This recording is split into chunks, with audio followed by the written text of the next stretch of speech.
Cześć, witajcie na kanale firmy Korbanek. Dzisiaj aktualizacja prac warsztatowych. Przejdziemy się po warsztacie i zobaczycie, co ciekawego dzieje się tym razem u nas na serwisie. A powiem Wam, że dzieje się dużo, bo aż braknie nam już miejsca na hali. Także zaczynamy. Tu kanał z poprzedniego filmu, tu mamy porozbierane, na razie czeka. Klient dostał ofertę.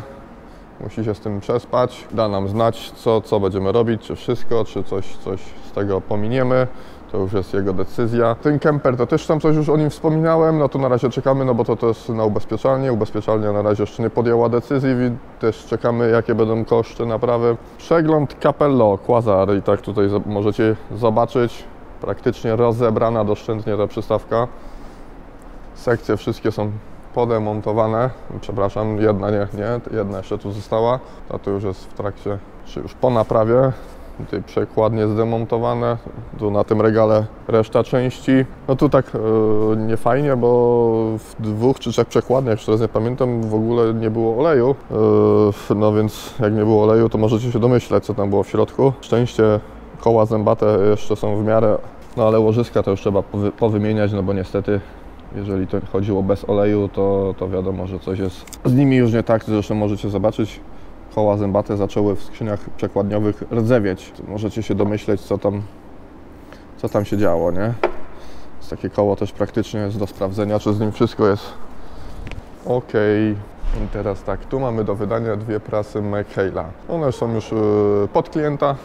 Tamta jest tylko przygotowanie do wydania. Sprawdzamy, czy wszystko działa, a tu mamy taką ciekawszą opcję, bo klient zażyczył sobie centralne smarowanie prasy. I tak właśnie dokładamy tutaj, jak widzicie, centralne smarowanie. Wpinamy się w układ hydrauliczny. Tu zakładamy dodatkowe bloki hydrauliczne i prasa teraz samoczynnie będzie smarowana. Praktycznie większość łożysk na prasie będzie smarowane automatycznie. To ma swoje plusy i minusy. Plusy, no bo wiadomo, te łożyska są smarowane na bieżąco, nie ma, że ktoś smaruje raz dziennie, niedostatecznie, bądź zapomni tego zrobić. Tu to mamy pewność, że to jest smarowane za każdym razem odrobiną smaru, więc to jest dobre rozwiązanie. Arbos. Najlepszy ciągnik w relacji jakość-cena. Do końca roku specjalna 7-letnia gwarancja.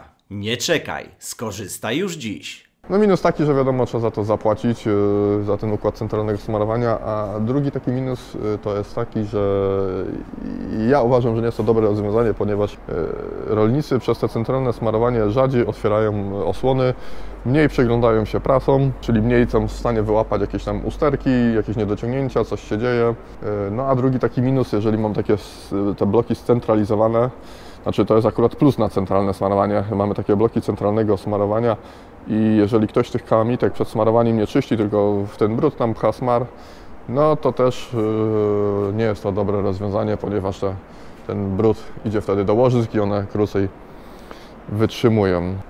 Następny pacjent do wydania mamy pług Gregory Besson 5-korpusowy i tutaj klient zażyczył sobie inne lemiesze. Tu mamy 16 cali lemiesze, a montujemy lemiesze 18 cali.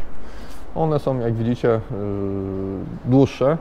Jeżeli ktoś pracuje pługiem na większą szerokość orki, ja może przyniosę jeden, tutaj porównamy sobie te lemiesze, wtedy będzie to bardziej obrazowo, lepiej widać. Przyłożymy jednego do drugiego i tak zobaczcie, taka jest różnica w tych lemieszach.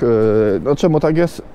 No tak jak wspomniałem, jak ktoś ora pługiem na jego pełną szerokość, na te właśnie większe szerokości, to wtedy lepiej, jak ma zamontowane te lemiesze 18 cali, bo one lepiej podcinają całą powierzchnię, którą na szerokość jakby orki, a jak mamy te 16, a orzemy właśnie na większą szerokość, to wtedy może nam zostawać taki drobny pasek, którego lemierz nie podcina i to nie widać czego na polu, ale niestety to w glebie tam zostaje i to też jakby potem skutkuje, jeżeli chodzi o wzrost następnej rośliny.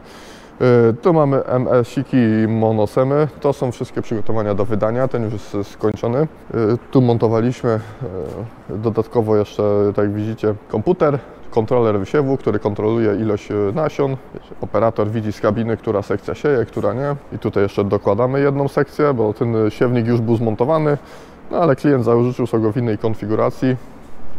Także zmieniamy to na życzenie klienta, co chce. Tu się będzie następny składał. Trzeba zamontować sekcję. No i tu mamy jeszcze trzeciego. Także widzicie takie klocki Lego do dużych dzieci. Masio Gaspardo, rozsiewacz, też sprzedany. Montowaliśmy właśnie tutaj nadstawki, plandeczkę. Rozsiewacz stał na placu, ale bez właśnie nadstawek i bez plandeki, a klient zażyczył sobie nadstawkami z plandeką, także dzisiaj montujemy właśnie nadstawki i plandekę i będzie gotowy do wydania. Koparki Lowol. Mobilność bez kompromisów. Dostępne w zestawie z dedykowaną przyczepką do transportu. Owijareczka metal fachu, taka dosyć prosta. Maszyna, 2 przewody hydrauliczne i czujnik obrotów. Można zaczepić do jakiegoś prostego, starego ciągnika. Nie jest tu nic skomplikowanego. No dobrze, tu się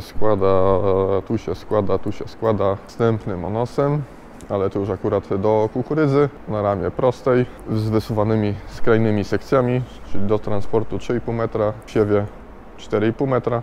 Tu akurat są takie te najprościejsze jeszcze sekcje, tylko że mają sprzęgiełka elektromagnetyczne, czyli do rozłączania sekcji no bo już w sumie to pominęliśmy. Taką ciekawą maszynę, kombajn rotorowy 9 czy 5R, kombajn rotorowy ze stajni Fenta i to taki tutaj rzadki egzemplarz, bo tych modeli, co sprzedało się tylko 3, co my sprzedaliśmy w naszej tutaj sieci handlowej, bo sprzedawało się ich więcej jakby o większym symbolu 9460, bo ten ma 350 koni, a ten 460 ma, no 9460 ma 460 koni i jakoś te większe były chętnie kupowane, a tych mniejszych sprzedało się tylko 3. No, różnica taka, że ten właśnie ma silnik AGCO Sisu Power 9,4 litra, a te większe miały Caterpillara C13 o pojemności 12,5 litra.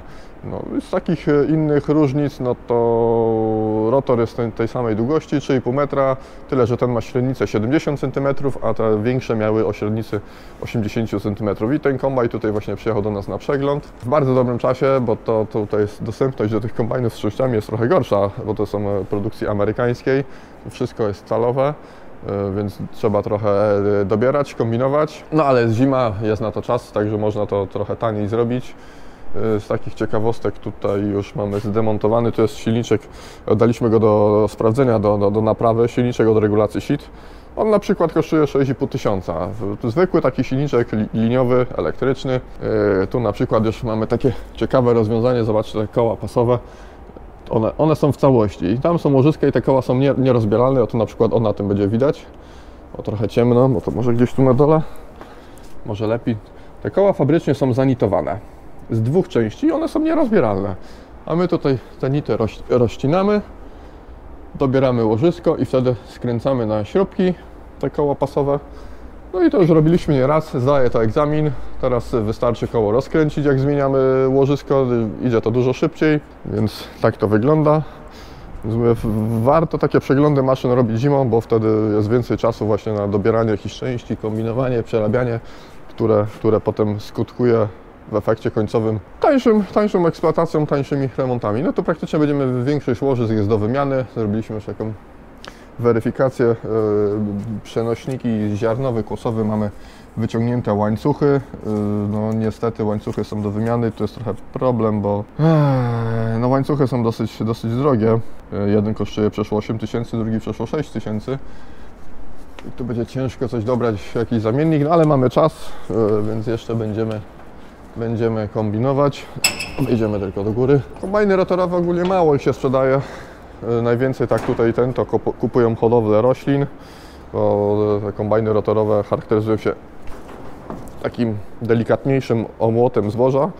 I tak widzicie, tu mamy też silniczki elektryczne do otwierania. Tu jeden akurat jest, a drugi jest też u sprawdzenia u elektryka, bo ten silniczek nie działa, a ten silniczek kosztuje przeszło 12 tysięcy netto, więc w ogóle też jest cena zawrotna, kosmiczna, więc może uda się go zregenerować. Oj. No i tak już mówiłem, te kombajny w większości kupowały centrale nasienne, które sprzedają materiał siewny. No my tu robiliśmy takie doświadczenia w takich hodowlach. Były kombajny konkurencji z tradycyjnym systemem omłotowym i wtedy kombajn rotorowy Fenta. No i jak ta hodowla roślin robiła jakieś tam doświadczenia, to zawsze mówił, że kilka procent zdolność kiełkowania po takim kombajnie rotorowym była większa. Promocja firmy Korbanek. Szukaj linku w opisie i komentarzu pod filmem. Kliknij i odbierz nagrodę, którą dla Ciebie przygotowaliśmy. A to cechuje się właśnie tym, tak jak mówiłem, że mają delikatniejszy system omłotowy, mniej uszkadzają tego ziarna i stąd jakby lepsze parametry zdolności kiełkowania. I tu już tak jak wspominałem, że się nie mieścimy, włączymy tu światełko.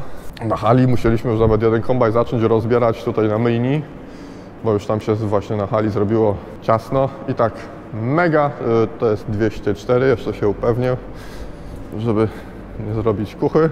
Mega 204, tak 204, dobrze pamiętam, sprzedana jeszcze przez dom handlowy Henryki i Pawła Korbanków. 97 rok. Kiedyś tam już przy tym kombajnie robiliśmy jakieś drobne naprawy, kiedyś robiliśmy pompę wtryskową i wtryski. Teraz klient przyprowadził na weryfikację, a dokładnie na naprawę rozdrabniacza słomy. Tu już mamy noże zdemontowane. Co się stało?